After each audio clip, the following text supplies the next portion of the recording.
7. Rousseau.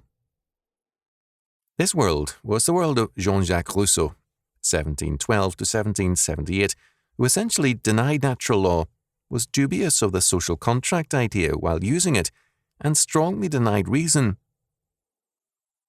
The opening words of Rousseau's, a dissertation on the origin and foundation of the inequality of mankind, are fitting for all his writings. It is of man that I have to speak. Better known is his first sentence in chapter 1 of The Social Contract. Man is born free, and everywhere he is in chains. How can a man be born free if he is in chains? Here an unresolved problem appears, much debated by scholars. Rousseau did not want to ascribe man's freedom to any source other than man, because he believed in man's autonomy. Thus, the state of nature is not entirely trusted by Rousseau. His confidence is in man, not nature. Hence, his trust in the will of man, and in social orders, the general will of man.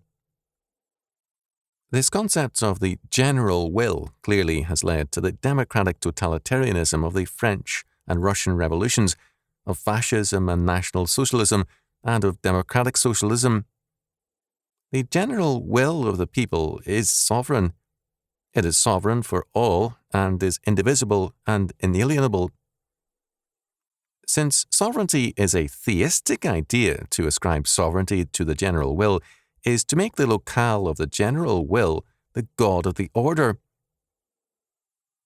Since infallibility is an aspect of the doctrine of God, it is not surprising that Rousseau ascribes a like doctrine to the general will. The general will is always right and ever tends to the public advantage. Not all deliberations of the people are inerrant. There is often considerable difference between the will of all and the general will. Thus, the general will and pure democracy are not equivalent.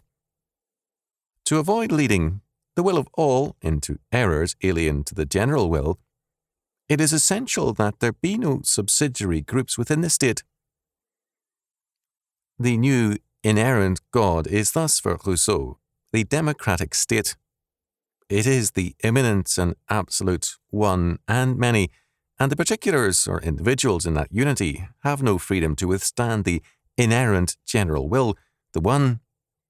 Rousseau was the hero of his day, despite his moral degeneracy, because he made man the moral centre and arbiter of the universe.